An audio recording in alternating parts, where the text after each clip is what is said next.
سب سے پہلے میں مبارکباد دوں گا آپ کے وزیر خزانہ کو، کیونکہ ان کو بہت بڑا ریلیف ملا ہے۔ ان کے خلاف جو نیب ریفرنسز کیس تھے ان کی واپسی ہو گئی، تمام اثاثے جو ضبط کیے گئے تھے ان کی اکاؤنٹیبلٹی ختم کر دی گئی اور ان کو بحال کر دیا گیا، اور ان کو تمام قسم کا جو ہے وہ ریلیف مل گیا، اور وہ آپ یعنی ان کی پہلی پرانی تنخواہیں بھی تھیں وہ بھی ان کو ریلیز کر دی گئیں، اور اس طریقے سے آپ کے جو وزیر خزانہ ہیں ان کی معاشی صحت جو ہے وہ مضبوط تر ہو گئی۔ اب آپ آئیں گے ملک کی معیشت کے اوپر۔ ملک کی معیشت سن لیجیے کہ ملک کو شدید معاشی مسائل کا سامنا ہے۔ ملکی ذخائر ایک مہینے کی برآمدات کے برابر نہیں ہیں۔ حکومت دوست ممالک جو ہے وہ آس لگائے بیٹھے ہیں، 4-5 ممالک میں آپ جا چکے ہیں، وہاں سے ابھی تک کوئی کنفرمیشن نہیں آئی،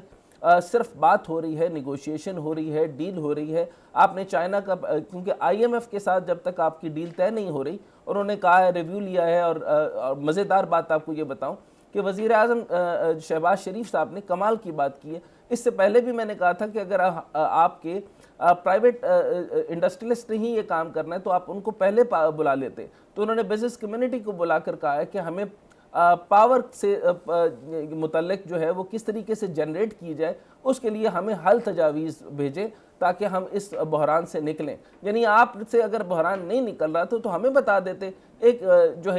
جو معیشت کی جو ایک کمیٹی تھی اس کو بنا دیتے، جو عوام کا درد رکھتی ہے اس کو بلا دیتے، اور ان اکانومسٹ کو بلا کر ساتھ انڈسٹریل میٹنگ کر کے جو ہے وہ اکنامک ایمرجنسی نہیں، اکنامک پلان کے طور پہ ایک فارمیشن، ایک ٹیبل جو ہے، ایک راؤنڈ ٹیبل کانفرنس ہم کر کے اس کو سیٹل کر کے ایک فریم ورک بنا لیتے۔ لیکن اب آپ کا جو حکومت ڈیفالٹ کے خطرے سے جو نمٹنے کے لیے معاملہ بنا رہی ہے وہ یہ ہے کہ آپ یہ سمجھ رہی کہ آپ کے روزانہ کے حساب سے پوائنٹ میں کم ہو رہے ہیں۔ اب آپ کے جو فورن ریزرو ہیں وہ 5.5 کے قریب رہ گئے ہیں۔ یہ آپ کے لیے خوشخبری عوام کے لیے میں دے رہا ہوں۔ یعنی ایک تو خوشخبری اسحاق ڈار صاحب یعنی مکمل طور پر فیل ہو چکے ہیں، اور انہوں نے پہلے ہی کہہ دیا کہ یہ ڈیفالٹ سارا کا سارا پچھلی گورنمنٹ کی وجہ سے ہوا ہے، ہم اس کے ذمہ دار نہیں، اور ملک اگر ڈیفالٹ کر گیا تو ساری کی ساری ذمہ دار ہماری 8 مہینے کی حکومت نہیں ہوگی، پچھلی حکومتوں کی، یہ تماشا نہیں چلے گا۔ 90 کی دہائی سے آپ نے پاکستان کا تماشا بنا کے رکھا ہے، اور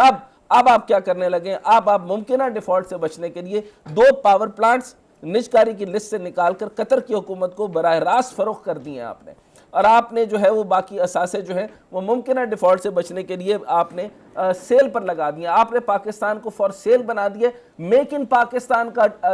جو نعرہ لگانا تھا، پاکستان کے اندر انڈسٹری نہیں لگی، پاکستان کے اندر چمڑے کی صنعت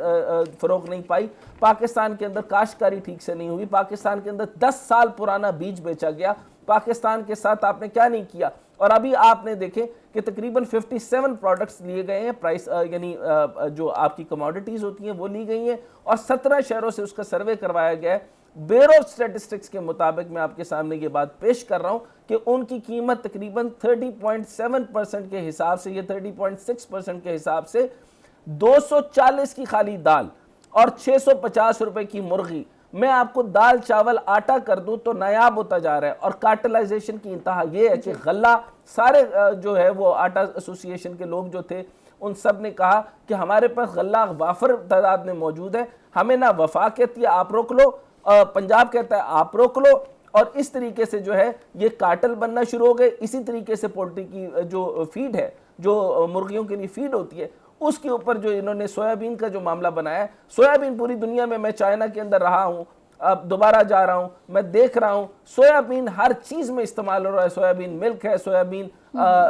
کھانے میں استعمال ہو رہا ہے، سویابین ہر طریقے سے پکا کے بھی بناتے ہیں۔ تو آپ یہاں پہ جی ایم اوز پاکستان میں ہی لگنے، آپ کس کو بے وقوف بنا رہے ہیں؟ آپ کی امپورٹ لائسنسنگ نہیں، آپ کی ایکسپورٹ لائسنسنگ نہیں، امپورٹ ایکسپورٹ کے بیلنس کا نہ ہونے کی وجہ سے آپ نے ملک کو اس بدترین حالت میں کر دیا کہ آپ سے کیا بات کروں اور کیسے بات کروں۔ اور ترمیم یہ ہے کہ صرف اور صرف پی ڈی ایم حکومت کے تمام تر کیسز، نیب کے تمام تر کیسز صاف ہو گئے، اور عوام جو ہے وہ 19 غربت کی اس لکیر سے نیچے چلی جائے گی کہ آپ صرف خدا کی پناہ مانگیں گے اور کچھ نہیں کریں گے۔ گرین مارکیٹ میں گندم کی قیمت 5 روپے فی من پہنچنے کے بعد راول پنڈی سے لے کر اب اندازہ یہ کیجئے کہ یہاں پہلے ڈالر کی انٹر مارکیٹ تھی، پھر ایک انٹر بینک مارکیٹ تھا، بینک مارکیٹ تھی، پھر اوپن مارکیٹ تھا۔ اب خدا کی پناہ کے آٹے کے اندر بھی ایک منڈی ہے اور ایک اوپن مارکیٹ کی ہے ریٹ ہے، اور آٹا اب اوپن مارکیٹ میں ملے گا، یعنی